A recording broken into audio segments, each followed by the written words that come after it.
నమస్తే. Trump US president. Trump వచ్చిన తర్వాత యుఎస్లో చాలా మార్పులు వచ్చాయి.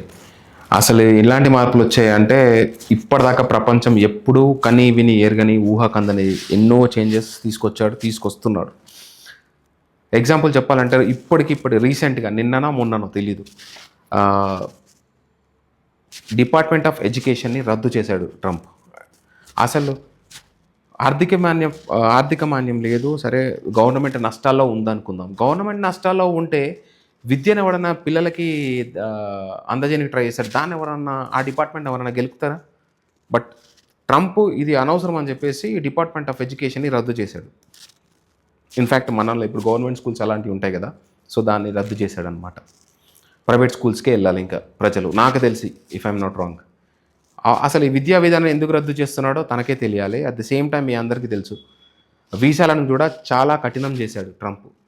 ఇప్పుడు ట్విస్ట్ ఏంటంటే 42 కంట్రీస్ అంటే 82 దేశాలకి వీసాలని ఇంచుమించు బ్యాన్ చేశాడనే చెప్పాలి.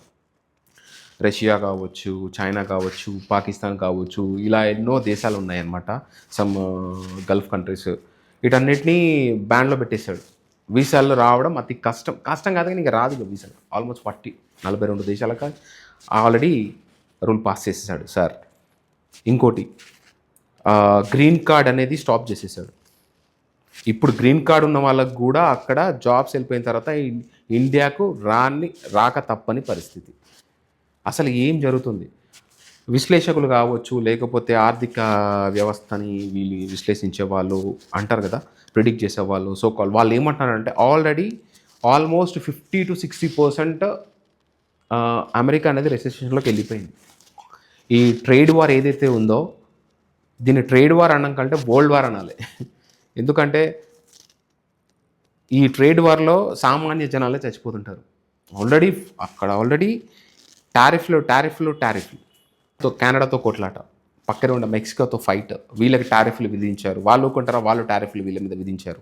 ఆల్మోస్ట్ సింపుల్ చెప్పాలంటే ఒక్కొక్క 250%, 350%, 400% దాకా టారిఫ్లకు వెళ్ళిపోయాడు. ఈ కెనడా అని మన మెక్సికో కానీ ఇంకా వేరే దేశాలకి. ఇది కాకుండా మినరల్ వార్, ఎక్కడైతే మినరల్స్ ఉన్నాయో ఆ కంట్రీని ఎట్లా అయినా సరే అదుపులోకి తెచ్చుకోవాలని. ఇది కాకుండా హమాస్ మీద దాడి. అసలు ఏం జరుగుతుందో ఏం అర్థం కావట్లేదు. ట్రంప్ డెసిషన్స్ చాలా క్రూయల్గా ఉన్నాయి. ఇంకోటి ఏంటంటే యూఎస్లో సరే ఇల్లీగల్ ఇమిగ్రెంట్స్ అన్నాడు, వెళ్ళగొట్టాడు, సరే ఆ కంట్రీ గురించి ఆలోచించాడు కదా, ఇల్లీగల్ కాబట్టి ఊరుకున్నాం. దాని తర్వాత కూడా వచ్చిన తర్వాత తన సిటిజన్సే ఫస్ట్ అన్నాడు, సరే తన సిటిజన్స్ ఫస్ట్ అంటున్నాడు కదా, మనకైనా సేమ్ అదే కదా అని చెప్పేసి మన దేశం మొత్తం, సరే ప్రపంచం మొత్తం కూడా దాని గురించి వ్యతిరేకించినా కూడా సరే ఓకే అని ఊరుకున్నారు. కానీ వెంటనే మనోడు ఏం చేశాడు, గోల్డ్ కార్డ్ అని ఒకటి తీసుకొచ్చాడు. ఈ గోల్డ్ కార్డ్ అని ఒక వ్యవస్థను చూస్తుంటే నాకు కల్కి మూవీ గుర్తుకొస్తుంది. ఎందుకంటే గోల్డ్ కార్డ్ అంట 50 కోట్లు 45 కోట్ల నుంచి 50 కోట్లు ఉంటే నువ్వు యూఎస్ వెళ్ళిపోవచ్చు, you can have a US citizenship. అంటే ఉన్నోళ్ళందరూ ఆ దేశానికి వెళ్ళిపోతారు అనుకో. కల్కి సినిమా కూడా అంతే కదా, అందులో ప్రభాస్ కూడా నాకు సమ్ మిలియన్ యూనిట్స్ ఏమో ఉంటే నేను అక్కడికి వెళ్ళిపోయి పే చేసేసి నేను ఆ కంట్రీలో ఉండొచ్చని నానా చెత్త అంతా చేస్తుంటాడు ఆ యూనిట్ సంపాదించడం కోసం. సేమ్ టు సేమ్ ఇప్పుడు 45 నుంచి 50 కోట్ల వాడనున్నా అంటే యూఎస్కి వెళ్ళి సెట్ అయిపోవచ్చు. గ్రీన్ కార్పెట్, రెడ్ కార్పెట్ ఇది పరిచి రమ్మని చెప్పేస్తుంది యూఎస్. అసలు ఈ ఏదైతే గోల్డ్ కార్డ్ ఉందో అసలు దాని బేసిక్స్, రైట్స్ ఏంటి, అసలు అడ్వాంటేజెస్ ఏంటి, దాని డిసడ్వాంటేజెస్ ఏంటి అని ఎవరికీ తెలియదు. బట్ ఒక గోల్డ్ కార్డ్ అనేది రిలీజ్ చేసి దాన్ని ఏమంటారంటే ఒక సెన్సేషన్ అనే చెప్పాలి, అది సృష్టించినట్టే లెక్క. ఇప్పుడు ఇది కాకుండా ప్రపంచాలన్నిటి మీద వరల్డ్ వార్ ప్రకటించారు ఆయన, ట్రేడ్ వార్ సార్. అసలు ఇప్పటికే రెసెషన్లో కొట్టుకుంటుంటే ప్రపంచం ట్రేడ్ వార్ ప్రకటించారు, చైనా మీద, ఇండియా మీద, వీళ్ళందరి మీద. మీరు నా మాట విని టారిఫ్స్ మీరు తగ్గిస్తారా, లేకపోతే మీ సంగతి చూద్దాం అన్నట్టుగా April 2 వరకు డెడ్ లైన్ పెట్టాడు. ఇప్పుడు April 2 తర్వాత ఏం కాబోతుంది ఇండియాలో? ఇవన్నీ అంటే అవసరమైతే బెదిరిస్తుండు, లేకపోతే బతిమలాడుతుండు, అంటే సామధాన దండోపాయాలు అంటారు చూసిన, అవన్నీ ప్రయత్నిస్తున్నాడు ట్రంప్. అంటే ఆర్థికంగా అంత పడిపోయిందా యుఎస్? అసలు ట్రంప్ మైండ్లో ఏం నడుస్తుందో ఎవరికి అర్థం కావట్లేదు. వై? బికాస్ గంటకో మాట, పూటకో డెసిషన్, పడుకొని లేచి ఏ డెసిషన్ తీసుకుంటాడో అర్థం కావట్లేదు. ముసలోడైపోయి బ్రెయిన్ దొబ్బినా కూడా వాడికి తెలియట్లేదు. తను తీసుకున్న డెసిషన్స్ అలా ఉన్నాయి. ఏప్రిల్ 2 వరకల్లా మీరు టారిఫ్స్ అని తగ్గించకపోతే యూ షుడ్ ఫేస్ అమెరికా అంటున్నారు. దీనికి కోపం వచ్చిన చైనా వాడు, అరే నువ్వు ఎలా వస్తావా, నువ్వు రా, టారిఫ్స్ తోటి వస్తావా, we are ready for that trade war, otherwise world war కూడా రెడీ మేము, ఫేస్ టు ఫేస్. మీ దగ్గర ఎంత సత్తా ఉందో మా దగ్గర సత్తా ఉంది, నువ్వే లేటు, మేము ఆల్రెడీ రెడీ నో, కమ్ అని లెట్స్ ఫైట్ అని చెప్పి ఆల్రెడీ సంకేతాలు ఇస్తున్నాడు. ఈ ఎవరైతే ట్రంప్ ఉన్నారో ఆల్రెడీ తీసుకున్న డెసిషన్స్ వల్ల, తిన ఆర్గనెన్సీ వల్ల నాటో 2 ముక్కలు అయిపోయింది. యూరోపియన్ కంట్రీస్ అని ఒకవైపు అయిపోయింది, యుఎస్ ఒకవైపు అయిపోయింది. ఎలా బ్యాలెన్స్ అవుతుందో అర్థం కావట్లేదు. ఇప్పుడు రష్యా ఒక పక్కన ఉంది. ఇప్పుడు ఆయిల్ సోర్సెస్ అసలు ఎక్కడి నుంచి ఇప్పుడు టారిఫ్స్ల మీద టారిఫ్స్లు వేసుకుంటున్నారు. ఏ కంట్రీతో పడుతుందో, ఏ కంట్రీకి ఎప్పుడు పడదో కూడా అర్థం కావట్లేదు. మొత్తానికైతే ట్రేడ్ వార్ అయితే జరుగుతుందండి మన సోకాల్డ్ ట్రంప్ వల్ల. ఏ దేశ స్టాక్ మార్కెట్ చూసినా కూడా డౌనే ఉంది. కొన్ని లక్షల కోట్లు ఆవిరైపోతున్నాయి. అంతెందుకు మీకు తెలిసే ఉంటుంది, ఆల్మోస్ట్ 348 లక్షల కోట్లు అమెరికాలో ఆవిరైపోయినాయి. S&P 500, నాస్డాక్, టెస్లా అయితే మొత్తం డౌన్ అయిపోయింది. అసలు ఎంత లాస్లో ఉందంటే వీళ్ళు పైకి చెప్పే మాటలు ఇవి. నాకు తెలిసి ఇప్పుడు ఈ గ్యాప్లో కూడా నాకు తెలిసి 200-300 లక్షల కోట్లు లాస్ అయిపోయి ఉండొచ్చు. రోజుకింత ఆర్థిక వ్యవస్థ దిగజారిపోతుంది యుఎస్ది. సింపుల్గా చెప్పాలంటే జీడిపి 3.1 ఉండేనంట వాళ్ళది, but now it is 2.2 or 2.3. 2024లోకి ఇప్పటికి డిఫరెన్స్ అంటే 1 ఇంచుమించు. ఇంత జీడిపి లెవెల్ పడిపోతుంది. అసలు ఏం జరుగుతుంది? ఆల్రెడీ రెసెషన్లోకి వెళ్ళిపోయింది యుఎస్. నాట్ ఓన్లీ యుఎస్, ప్రపంచం కూడా ఆర్థిక వ్యవస్థలో రెసెషన్లోకి వెళ్ళిపోయింది. అక్కడ యుఎస్ ట్రంప్ ఆల్మోస్ట్ ఫెడరల్ గవర్నమెంట్కి సంబంధించిన జాబుల్లో కొన్ని జాబ్స్ మ్యాక్సిమం తీసేశాడంట. గవర్నమెంట్ జాబ్స్ పోతున్నాయి, ప్రైవేట్ జాబ్స్ పోతున్నాయి, ఐటీ అయితే మొత్తం పడిపోయింది. చూడాలి అసలు ఏ బేసిస్ మీద ఇంకా యుఎస్ ఇంకా విత్స్టాండ్ అవుతుందో అర్థం కావట్లేదు. కానీ బట్ ఇప్పుడు కనుక చాలా చూసి డెసిషన్ తీసుకోవాలి. నేను బిగ్గెస్ట్ షాక్ గురైంది ఏంటంటే డిపార్ట్మెంట్ ఆఫ్ ఎడ్యుకేషన్ని తను రద్దు చేయడం ఏంటనేది నాకు అర్థం కావట్లేదు. Because if there is no education, what about the youth of US? Already వాళ్ళు ప్రపంచ దేశాలతో పోల్చుకుంటే బయట దేశాల నుంచి వాళ్ళ దేశానికి వెళ్ళి కాంట్రిబ్యూట్ చేసి వాళ్ళ దేశాన్ని పెంచిన వాళ్ళే తప్ప వాళ్ళ దేశాన్ని పెంచిన ఎవరో ఒకరు కనిపిస్తుంటారు ఎల్లం మాస్క్ లాంటి వాడు. బట్ మిగతా కాంట్రిబ్యూషన్ మొత్తం వేరే దేశం వాళ్ళదే ఉన్నారు. వాళ్ళందరినీ ఎల్లగొడుతున్నాడు. వాళ్ళకి ఎడ్యుకేషన్ లేదు. దానికి తోడు ఇప్పుడు డిపార్ట్మెంట్ ఆఫ్ ఎడ్యుకేషన్ కూడా రద్దు చేస్తున్నాడు. అసలు గుండెల గడ అంటుంది అసలు ట్రంప్ ఎక్కడికి తీసుకెళ్తున్నాడా అని. మీకు ఇంకో ట్విస్ట్ ఏంటంటే, సింప్సన్ అని మీకు ఐడియా ఉండుంటుంది, ప్రిడిక్షన్లో కింగ్ అనమాట. ఇప్పటిదాకా అది చేసిన ప్రిడిక్షన్స్ నాకు తెలిసి రాంగ్ అయినట్టయితే లేదు.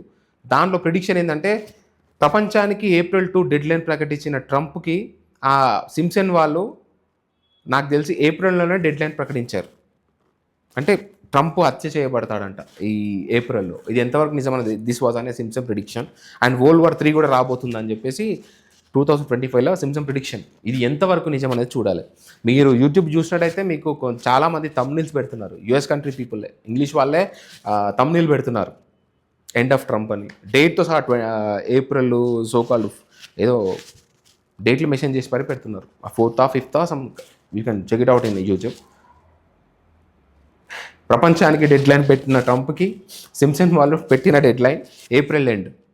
చూడాలి ఒకసారి అందరినీ ఫూల్ చేస్తున్నాడా లేకపోతే, ఎందుకంటే ఏప్రిల్ కదా, ఏప్రిల్ ఫూల్ చేస్తున్నాడా లేకపోతే అది నిజమా అని సింప్సన్ ప్రిడిక్షన్ అనేది చూడాలి. వై? బికాస్ అంత పెద్ద దేశాధినేత, యుఎస్ సుప్రీం కంట్రీకి ఒక లీడరు ఈజ్ గోయింగ్ అట్లా ఏప్రిల్లో చనిపోతున్నాడు అని అంటే it's not an easy thing. అలా అంత ఖచ్చితంగా ఎట్లా ప్రిడిక్ట్ చేయగలరు? ఇది ఒక క్వశ్చన్ మార్క్. బాగా సర్క్యులేట్ అవుతుంది యూట్యూబ్లో, అది ఎంతవరకు నిజం అనేది చూడాలి. అండ్ April 2కి డెడ్ లైన్ ప్రకటించిన ట్రంప్,